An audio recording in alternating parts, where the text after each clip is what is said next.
Hello my dear students and friends. Gauss Seidel method आज हम लोग करने वाले हैं। इससे पहले हमने Gauss Jacobi method already cover कर चुके हैं। कई कोर्सेज में क्या होता है, कई सिलेबस में, यूनिवर्सिटीज़ के सिलेबस में गॉस सिडल मेथड डायरेक्टली दिया होता है, गॉस जैकोबी मेथड नहीं दिया होता है।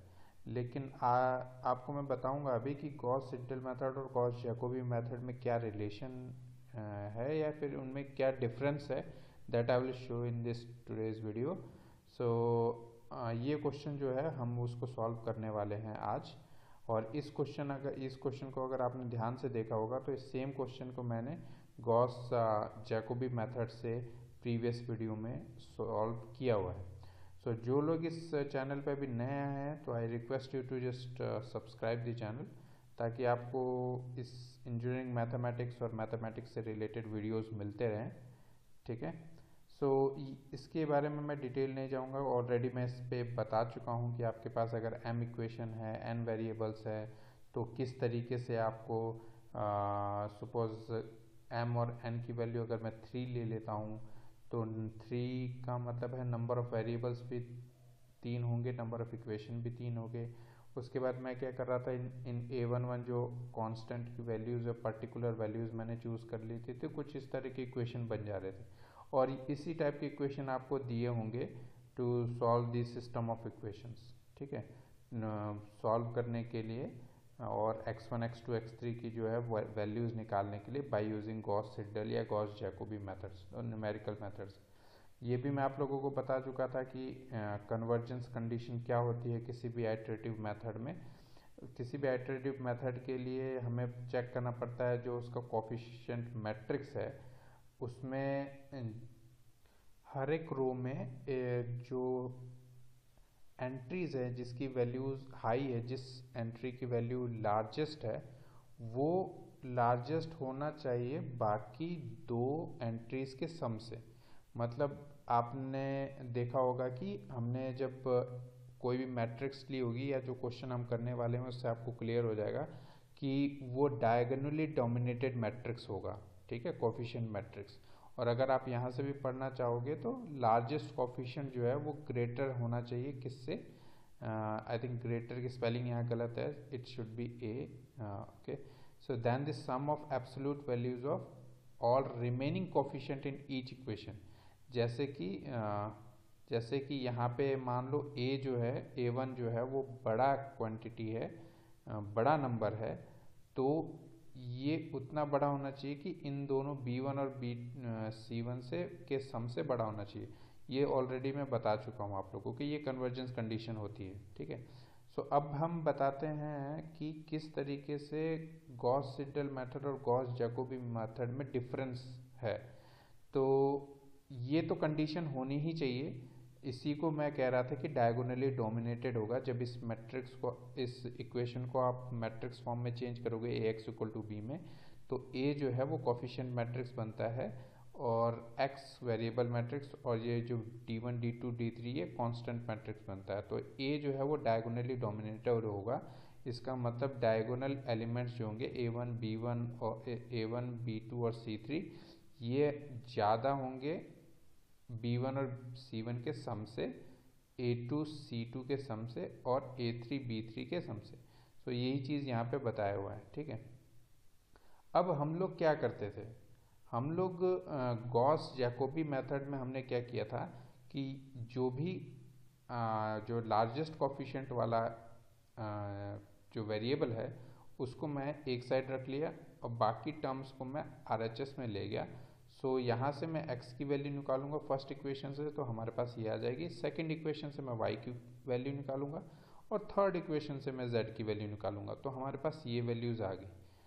तो हम लोग गॉस जैकोबी मेथड में क्या करते थे, नेक्स्ट फर्स्ट अप्रोक्सीमेशन के लिए y और z को ज़ीरो कर देते थे, x और z को ज़ीरो कर देते थे और x और y को ज़ीरो कर देते थे, ताकि हमारे पास x1 y1 और z1 आ जाता था।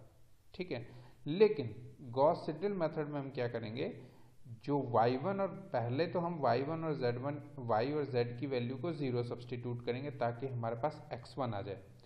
अब इस y में इस x की प्लेस पे जो हम ज़ीरो लेते थे गॉस जैकोबी में, अब हम गॉस सिडल में यहाँ पे x की फर्स्ट अप्रोक्सीमेशन जो हमने रिसेंट वैल्यू निकाली है वो यहाँ पे सब्सटीट्यूट करेंगे, ठीक है। और z की वैल्यू अभी कोई रिसेंट वैल्यू निकली नहीं है, तो यहाँ पे z की डायरेक्टली ज़ीरो वैल्यू ले लेंगे, ठीक है।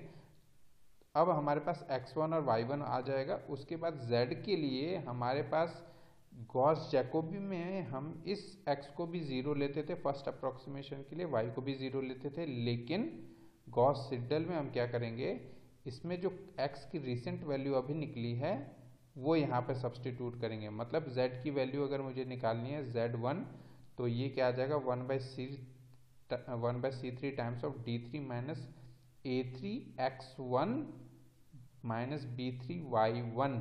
सो y1 और x1 की जो रिसेंट वैल्यू है वो सब्सटीट्यूट करनी है। तो आपको जस्ट ये ध्यान रखना है कि किस तरीके से हमें गॉस जैकोबी और गॉस सिडल मेथड में डिफरेंस पता होना चाहिए। जैसे कि यहाँ पे देखिए मैंने आप लोगों को क्या बताया था, y0 और z0 तो इनिशियल वैल्यू है वो सब्सटीट्यूट कर देते हैं और वो यूजुअली ज़ीरो ही मानते हैं हम लोग। अगर क्वेश्चन में गिवन होगा y0 z0 तो अलग बात है, अदरवाइज हम लोग ज़ीरो ही लेके कंसीडर करेंगे। y0 और z0 की वैल्यू 0 0 कंसीडर कर लेंगे या जो क्वेश्चन में गिवन होगा, ठीक है।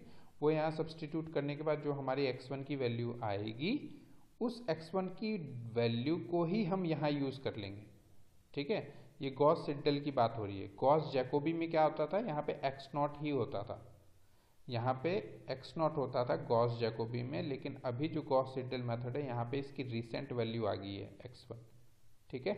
और z0 की कोई रिसेंट वैल्यू नहीं है, तो z0 की जो वैल्यू हम लेके चल रहे थे वही सब्सटीट्यूट करेंगे, मतलब ज़ीरो या जो क्वेश्चन में दिया होगा। अब जो z1 की वैल्यू निकालेंगे, इसमें x1 की भी रिसेंट वैल्यू आ गई है, y1 की रिसेंट वैल्यू आ गई है, तो z1 के लिए हम x1 और y1 लेंगे, ना कि x0 y0। जैकोबी अगर होता तो x0 y0 लेते, लेकिन चूंकि ये गॉस सिडल है तो यहाँ x1 y1 आएगा, ठीक है। तो ऐसे ही हमें ये चीज़ें प्रोसीड करनी है। अब आप डिफरेंस देख लो फॉर्मूलेज में।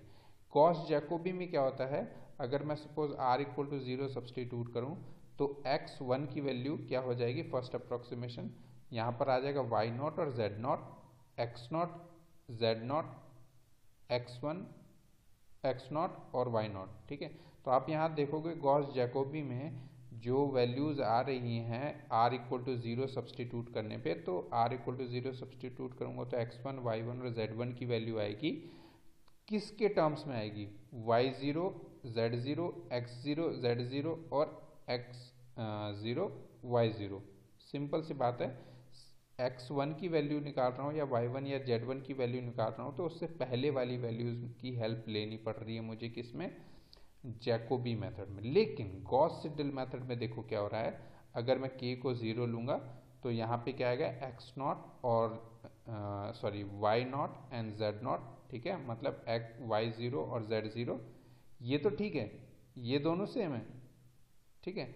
लेकिन y की वैल्यूज़ देखो, अगर k इक्वल टू 0 सब्सटीट्यूट करूँगा तो यहाँ पे क्या आ जाएगा, k इक्वल टू 0 और ये बन जाएगा x1 और ये z0, ठीक है। यहाँ पे x0 था, अगर r सब्सटीट्यूट करूँ और k सब्सटीट्यूट करूँ तो इन इक्वेशन को आप कंपेयर करोगे तो यहाँ x0 और यहाँ पे x1 आएगा। तो ये डिफरेंस है, मतलब गॉस सिडल मेथड में क्या है, रिसेंट वैल्यू मुझे कंसीडर करनी है। z k की वैल्यू 0 सब्सटीट्यूट करूँगा तो z1 के लिए मेरे पास यहाँ पर क्या आ जाएगा, x1 और y1, लेकिन यहाँ पे क्या आ रहा है, x0 और y0, ठीक है। तो ये थोड़ा सा जस्ट डिफरेंस है, मतलब गॉस जैकोबी मेथड में जो हम x0 y0 z0 कंसीडर करेंगे वही की वही सेम, जब क्वेश्चन करेंगे तो ये सब चीज़ें एकदम क्लियर हो जाएगी, ठीक है। तो देख लेते हैं एक एग्जांपल, यही सेम एग्जांपल जो हमने किया था पिछली बार, गॉस जैकोबी के लिए क्वेश्चन किया था। तो पहले हम देख लेते कि ये मैट्रिक्स जो है वो कन्वर्जेंस के लिए कंडीशन सेटिस्फाई करता है कि नहीं, या फिर हम ये बोल सकते हैं कि ये डायगोनली डोमिनेटेड कोफिशिएंट मैट्रिक्स है कि नहीं। तो आप ये देखोगे कि 8 है, 8 को मॉड्यूलस 8 होगा, it is greater than modulus of 3 plus modulus of 2, मतलब 3+2 5, 8 इज ग्रेटर देन 5, ये स्टेटमेंट सही है। दूसरे इक्वेशन में आओ, 11 इज ग्रेटर देन 4+1, ठीक है, मीन्स 11 इज ग्रेटर देन 5, ये स्टेटमेंट भी सही है। And 12 is greater than 6+3 means 9, so 12 is greater than 9। तो ये डायगोनली डोमिनेटेड मैट्रिक्स बता रहा है और इन जो कन्वर्जेंस की कंडीशन है वो सेटिस्फाई कर रहा है। तो इस इक्वेशन इनमें से हम क्या करेंगे, पहले इक्वेशन से x की वैल्यू, सेकेंड इक्वेशन से y की वैल्यू, थर्ड इक्वेशन से z की वैल्यू निकाल लेते हैं। अब निकालने के बाद हमारा स्टेप क्या होना चाहिए, क्योंकि क्वेश्चन में कोई भी इनिशियल कंडीशन नहीं दिया हुआ है तो हम अपनी तरफ से इनिशियल कंडीशन कंसीडर कर लेंगे और वो इनिशियल कंडीशन हम क्या लेंगे, x not equal to 0, y not equal to 0, z not equal to 0। लेकिन x नॉट इक्वल टू 0 हम अभी नहीं लेंगे, केवल हम y नॉट और z नॉट को 0 लेंगे, क्योंकि हम गॉस सिडल मेथड से कर रहे हैं। अगर हम गॉस जैकोबी मेथड से कर रहे होते तो x नॉट भी 0 होता, y नॉट भी 0 होता, z नॉट भी 0 होता। तो अगर मैं गॉस सिडल मेथड से कर रहा हूँ तो y नॉट और z नॉट की वैल्यू पहले अप्रोक्सीमेशन के लिए 0 ले लूंगा, तो ये दोनों टर्म 0 हो जाएंगे। तो x1 की वैल्यू फर्स्ट अप्रोक्सीमेशन 20/8 आ जाएगा, ठीक है। y और z मैंने 0 ले लिया, इसका मतलब y नॉट और z नॉट इनिशियल वैल्यू मैंने 0 ले ली थी, तो हमारे पास x की वैल्यू आ गई, x1 की वैल्यू आ गई, मतलब फर्स्ट अप्रोक्सीमेशन। अब ये जो सेकंड y की फर्स्ट अप्रोक्सीमेशन के लिए हमारे पास क्या क्या चाहिए, x की फर्स्ट अप्रोक्सीमेशन और z की जीरोथ अप्रोक्सीमेशन मतलब इनिशियल वैल्यू। सो x1 और z नॉट, तो x1 की वैल्यू हमारी क्या निकली है अभी 2.5, तो यही 2.5 वैल्यू मैं यहाँ पे सब्सटीट्यूट कर दूंगा और z नॉट की प्लेस पे मैं 0 लिखूंगा, क्योंकि इनिशियली मैंने y नॉट और z नॉट 0 लिया था और z नॉट की अभी कोई रिसेंट वैल्यू आई नहीं है, केवल x की रिसेंट वैल्यू आई है, इसीलिए मैंने यहाँ पे वो सब्सटीट्यूट कर दिया। z की कोई रिसेंट वैल्यू नहीं है तो z नॉट की वैल्यू 0 ही कंसीडर कर लूंगा। तो y जो होगा y1 वो क्या आएगा 33 minus 4 multiply by 2.5 divide by 11, ये 0 हो जाएगा, ठीक है। तो आपके पास ये फॉर्मूला था, फॉर्मूला ये रहा, x नॉट x1 x और y z की वैल्यू आपने इसमें से ये निकाल ली थी, ये पहले हम कर चुके, और ये आपका अप्रोक्सीमेशन फॉर्मूला है गॉस सिडल का। तो k इक्वल टू 0 सब्सटीट्यूट करेंगे तो y नॉट और z नॉट आएगा, y नॉट और z नॉट की वैल्यू तुमने 0 ली थी तो यहाँ से x1 की वैल्यू आ गई थी। अब k की वैल्यू 0 सब्सटीट्यूट करोगे तो y1 इक्वल टू क्या आएगा यहाँ पे x1 और z नॉट, तो z नॉट की वैल्यू तो 0 ही ली है, x1 की वैल्यू तुमने क्या निकाली थी 2.5, ठीक है। x की वैल्यू 2.5 मतलब x1 की वैल्यू 2.5 यहाँ सब्सटीट्यूट किया था, जो मैंने y1 की वैल्यू बोली थी वही आ गई। अब z1 की वैल्यू क्या आएगी, k इक्वल टू 0 सब्सटीट्यूट करूंगा तो x की भी रिसेंट वैल्यू आ चुकी है, y की भी रिसेंट वैल्यू आ चुकी है, जो रिसेंट वैल्यू आई है x1 और y1 वही यहाँ पे मैं सब्सटीट्यूट कर दूंगा ताकि हमारे पास z की रिसेंट वैल्यू आए, मतलब कि z1 आए। तो z1 के लिए मेरे पास x1 और y1 की वैल्यू पता होनी चाहिए, वो जो कि पता हो गई है अभी, तो वो मैं जस्ट सब्सटीट्यूट कर दूंगा। तो y1 की वैल्यू हमारे पास 2.090991 आई है और x1 की वैल्यू आपके पास 2.5 आई है। दोनों वैल्यूज में यहाँ पे मतलब यहाँ पे सब्सटीट्यूट कर दूंगा तो हमारे पास z1 की वैल्यू आ जाएगी।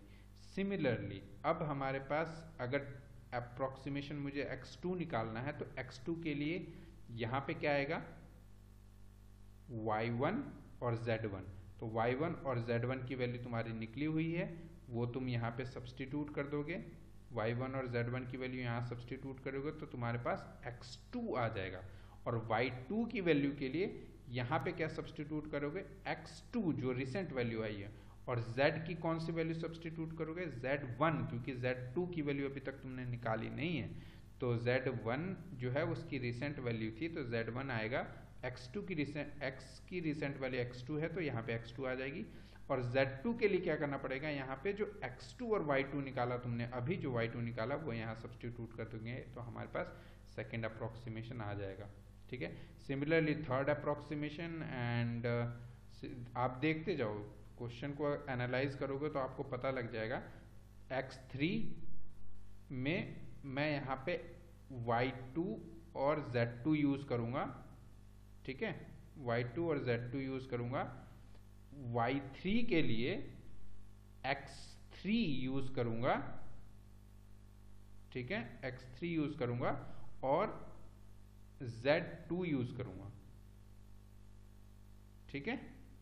और z3 के लिए जो x3 और y3 अभी रिसेंटली निकली है वही वैल्यू यूज कर लूंगा, ठीक है। आई होप आप लोगों को मेथड, ये तरीका ये समझ आ गया होगा। सिमिलरली फोर्थ अप्रोक्सीमेशन के लिए x4 के लिए मुझे y3 और z3 चाहिए, y4 के लिए मुझे x3 और x4 और z3 चाहिए, और z4 के लिए मुझे x4 और z4 चाहिए, ठीक है, सॉरी x4 और y4। Similarly fifth approximation, sixth and seventh approximation हमने किया। अब इसका एरर देख लीजिए, सिक्स्थ अप्रोक्सीमेशन और जो यहाँ पर सेवन्थ अप्रोक्सीमेशन के बीच में एरर है वो हम देख लेंगे। तो वो करेक्ट टू 4 डेसिमल प्लेसेस तक है। तो अगर ध्यान से आप देखोगे यहाँ पे थोड़ा सा मिस्टेक लिखा हुआ है, यहाँ पे एक्चुअली 3 आना चाहिए, ठीक है। सो आप चेक कर लेना, यहाँ पे 3 आएगा। तो ये 3.01675, so this is seventh approximation of x value. So x7 minus x6 करोगे, x7 माइनस x6 करोगे, क्योंकि यहाँ पर 3 है तो 3.01675, ये भी 3.01676 है। तो ये नियरली 4 डिजिट तक जीरो टर्म आएगा, मतलब जो एरर है वो 0.0000 के करीब है। तो इसका मतलब फोर्थ अप्रोक्सीमेशन, फोर्थ डिग्री तक, मतलब ये कह लो फोर्थ डिजिट तक करेक्ट है हमारा सॉल्यूशन x के लिए। सिमिलरली y के लिए आप चेक करोगे, y7 माइनस y6, तो 1.98588 1.98589 है। तो ये भी नियरली 4 डिजिट डेसिमल प्लेसेस तक ये करेक्ट है। सिमिलरली z7 माइनस z6 करोगे तो ये भी आप देखोगे ध्यान से तो 4 डिजिट तक ये करेक्ट है। तो हमने देखा कि सिक्स्थ और सेवन्थ अप्रोक्सीमेशन जो है एक्स वाई जेड की वैल्यू के लिए ऑलमोस्ट सेम है।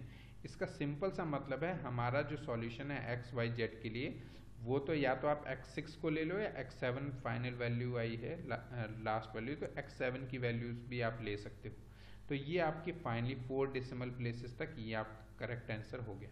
अब एक चीज़ यहाँ पर जो नोट करने वाली है कि जो हमने लास्ट वीडियो में जब हमने गॉस जैकोबी मेथड से इसी सेम क्वेश्चन को किया था, तो हमें 12th अप्रोक्सीमेशन लगे थे, 12th आइट्रेशन लगे थे यहाँ तक पहुँचने के लिए।